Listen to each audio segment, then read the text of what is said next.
E não pode significar batismo, né, para nós. Batismo nas águas não é para purificar ninguém. Batismo nas águas é um compromisso público que você faz de seguir a Deus. Você não se arrependeu de pecado, nem foi lavado de pecado no batismo nas águas. Isso não é cristianismo, né?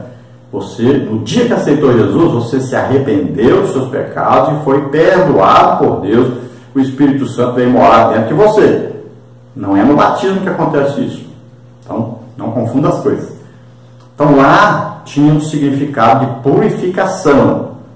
E, para nós, significa o quê? A lavagem da água pela palavra. Olha aí, que diz em Efésios, né?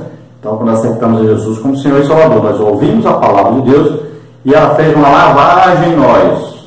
Ela veio convencer-nos do pecado, da justiça e do juízo. Nós nos arrependemos e aceitamos a Jesus como Senhor e Salvador. Então, primeiro ouvimos a palavra de Deus, o Evangelho da salvação, né? Como está em Efésios escrito aí. Aí acreditamos nessa palavra e aí depois, ao nos convertermos, nós recebemos então o Espírito Santo. Na mesma hora aí que você vem à frente e diz: eu quero aceitar Jesus como Senhor e Salvador. Isso acontece. Você está salvo, o Espírito Santo mora em você. Então, ao entrarmos na tenda do testemunho, então aquela cabana, vamos dizer assim, aí você olhava do lado esquerdo, você ia ver o candelabro, uma peça de 7 braços, e ela tinha que ser acesa todo dia, deve manter aquelas chamas acesas ali. Do lado direito você olhava e via uma mesa de pães da proposição, e ao centro, antes do véu, ficava o altar de incenso. Então, olha aí. Então, tudo no tabernáculo aponta para Jesus, tudo. O altar do sacrifício, a pia, né? Aí, o candelabro, a luz do mundo, aí os pães da proposição, foi proposto por Deus o plano da salvação, né? Jesus é o pão da vida. Aí tem o altar de incenso, as orações. Jesus é o sumo sacerdote, que oferece sempre intercessão, orações em nosso favor. Então, tudo mostra Jesus? Sim.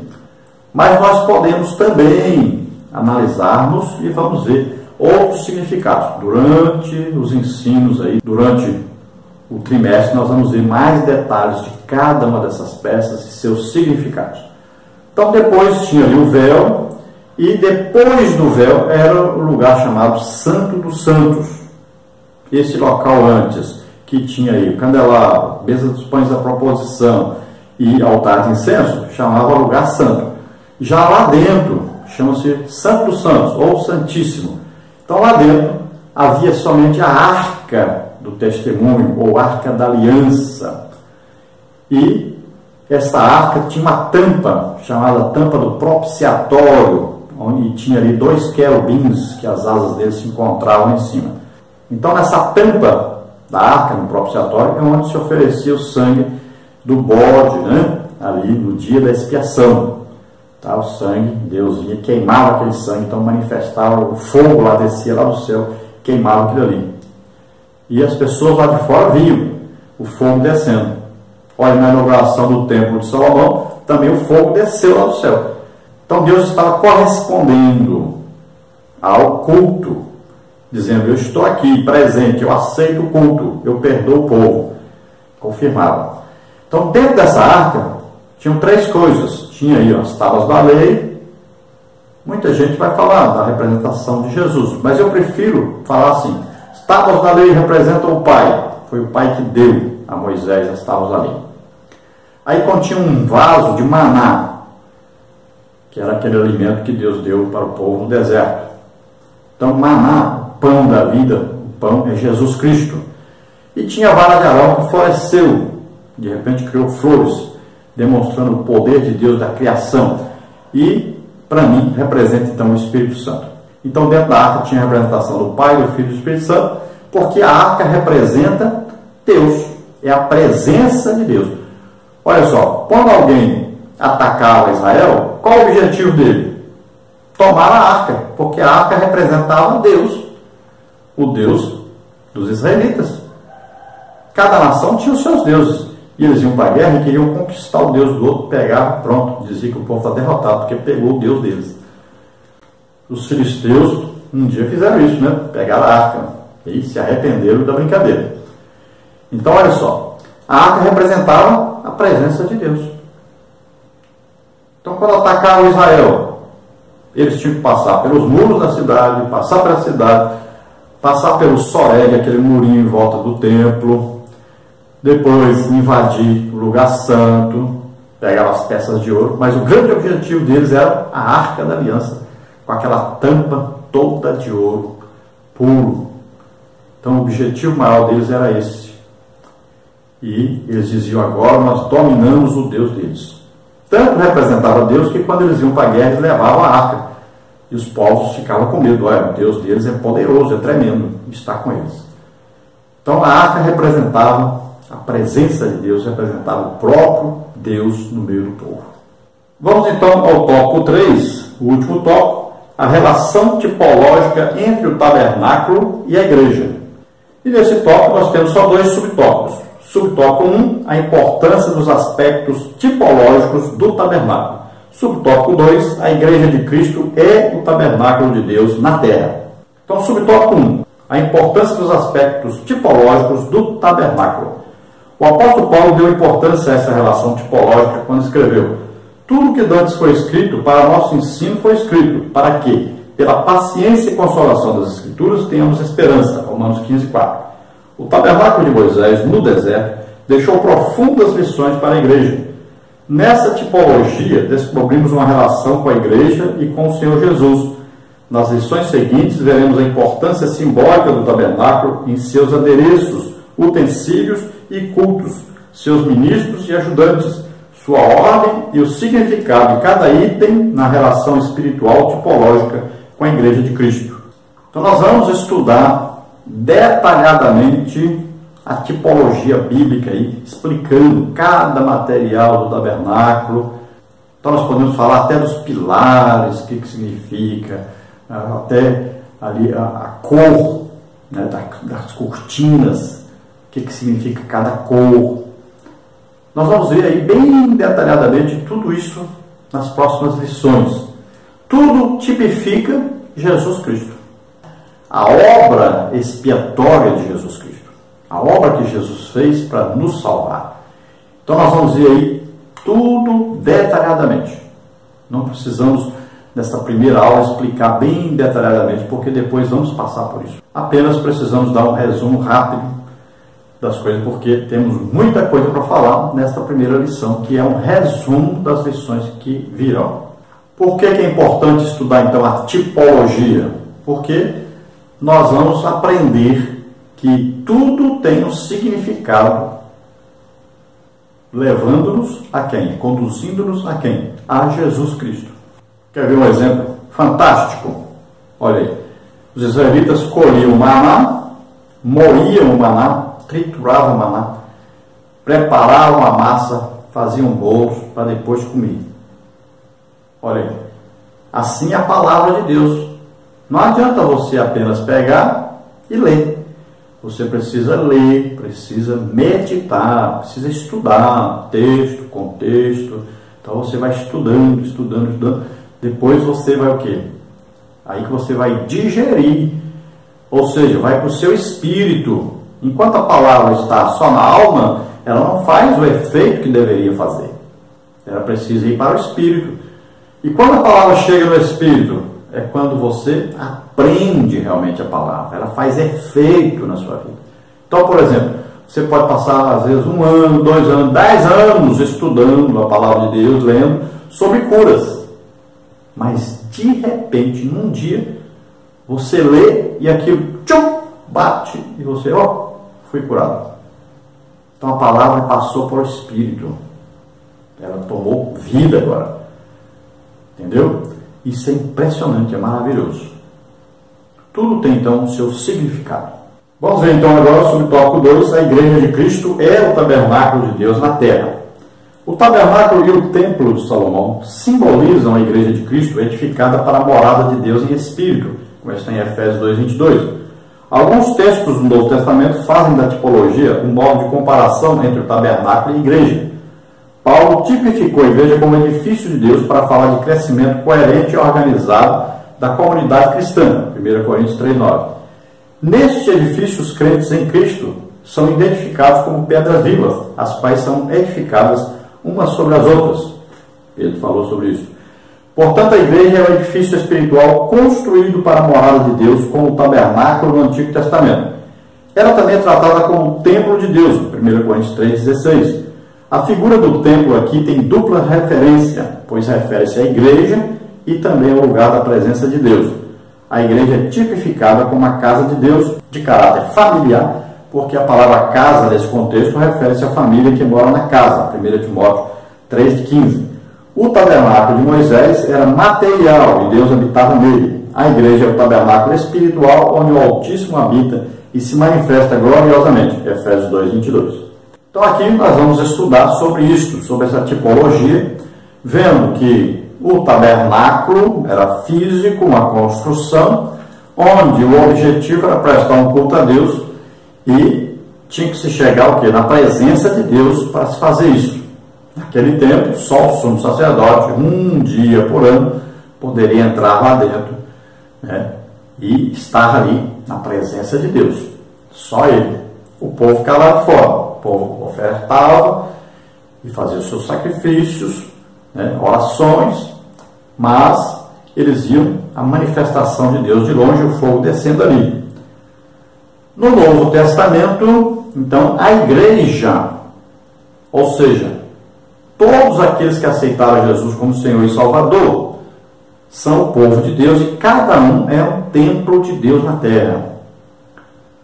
Agora, se nós olharmos a igreja como um prédio, então existe aí o prédio, você vai na congregação, né, se congregar ali, você vai para adorar a Deus. Então, ali é o quê? É a igreja física também, uma construção. Mas dentro da igreja física está a igreja do Senhor Jesus Cristo. Então, cada um dos membros ali formam a igreja de Jesus Cristo. Cada um é um templo, dentro de um templo físico. Então, é muito superior, né? É uma coisa maravilhosíssima que só Deus pode fazer. Então, olha só, quando você entra em qualquer lugar, então, olha só, você está levando o quê? A presença de Deus. Então, se você procurar entender bem claramente aí, você vai entender uma coisa fantástica, que você é um templo de Deus e a arca de Deus, a arca da presença de Deus está aí em você. Então, onde você estiver, Deus está. É uma coisa fantástica. E se Deus está, o ambiente em que você está tem que ser modificado. Tem que ser alterado. Por isso, o crente muitas vezes não entende o que está acontecendo. Ele chega num local, às vezes as pessoas se voltam contra o crente, sem nenhum motivo, porque existe uma ação maligna ali, e ele não entende isso.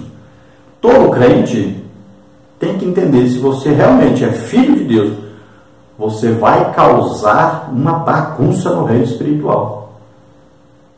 Porque você está cheio do Espírito Santo e o mundo jaz no maligno. As pessoas estão endemoniadas.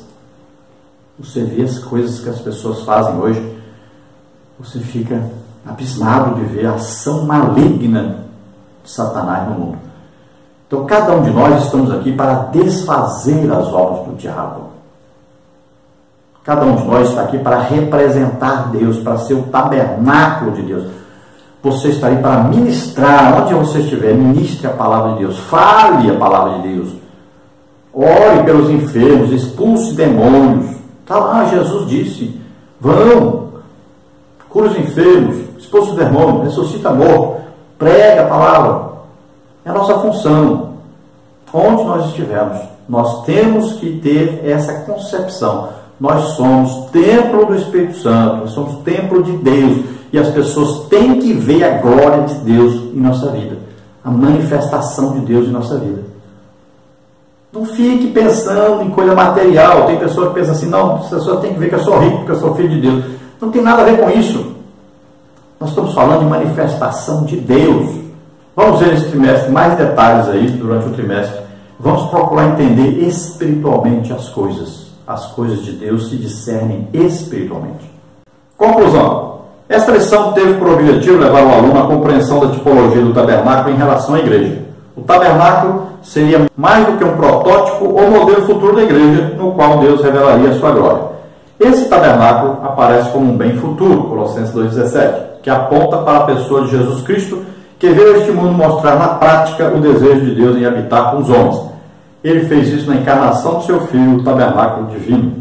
Nesta lição, então, nós temos que entender que é um resumo das próximas lições, é um resumo do trimestre, é uma introdução ao trimestre. Então, nós temos que basicamente entender que o tabernáculo foi construído porque Deus queria habitar no meio do seu povo. Quando Jesus veio, ele era o que? O tabernáculo de Deus, né? Tinha o Espírito Santo, era filho de Deus, então ele se tabernacularizou. Esta é a palavra correta. Então, ele se fez tabernáculo terrestre, né? Para nos salvar. E, fazendo isso, morreu por nós na cruz do Calvário, levando nossos pecados, doenças, maldições, enfermidades, tudo sobre ele. E, devido a isso, então, nós também fomos tornados, ou seja, fomos feitos casa de Deus na terra. Cada um de nós somos o tabernáculo de Deus na terra agora. Glória a Deus, aleluia. Então é importante entendermos isso para começarmos. Vamos orar agora por você. Se você está ouvindo a palavra de Deus e você deseja entregar sua vida para Deus, é a sua oportunidade. Vamos orar e você recebe agora o perdão de Deus e a salvação. Se você está doente ou enfermo, nós queremos orar por você agora. Vamos orar. Pai querido, em nome de Jesus. Ora grande a fruxa malar, la força graça mica celeste estere. Ajuda-nos, Senhor, a compreender os Teus mistérios. Ajuda-nos, Senhor, a compreendermos a Tua palavra. Ajuda-nos, Senhor, a ter o desejo de Te servir. Pai querido, em nome de Jesus, salva, Senhor, agora as vidas que ouvem a Tua palavra. Escreve seus nomes no livro da vida. Em nome de Jesus, eu repreendo toda doença e enfermidade. Solte agora essas vidas, em nome de Jesus. Toca, Senhor, neles. Pai, Senhor, com a Tua unção poderosa. Toca, Senhor. Em nome de Jesus. Solta. Agora, em nome de Jesus. Amém. Glória a Deus. Aleluia. Antes de terminar, quero registrar aqui que eu estou fazendo 35 anos de casado hoje, para a honra e glória do Senhor Jesus Cristo. Graças a Deus, nunca dormi separado da minha mulher durante todos esses anos. Só os dias que eu estava viajando, é claro. Mas nunca brincamos de nos separarmos, de eu ir dormir em algum lugar. Nunca houve isso. Graças a Deus. Quero louvar a Deus por isso. Agradecer a Deus pela minha esposa sábia, inteligente, esposa companheira, amiga. E nós temos nos amado durante todo esse tempo. E estamos na obra de Deus, fazendo a obra de Deus juntos. Toda vez que eu vou pregar em algum lugar, ela vai comigo, sendo possível. E quando não é possível, eu vou só. Mas ela está aqui no círculo de oração, é sempre ajudando no círculo de oração, dando aula na escola bíblica dominical. Uma bênção que Deus deu a nós. E a família que nós tivemos através dessa união. Uma família maravilhosa, 3 filhos maravilhosos, né? Luiz Henrique, a Raquel e a Débora. Glória a Deus. Deus abençoe os irmãos. Eu fico realmente grato a Deus e estou feliz hoje. 35 anos de casados. Aleluia. Glória a Deus. Quero aproveitar também para parabenizar o nosso pastor presidente, pastor Raul Cavalcante Batista, que fez aniversário dia 2 de abril. Deus abençoe grandissimamente. Continue abençoando o pastor presidente, que é um exemplo para o Brasil, como você pode perceber, como você pode testificar.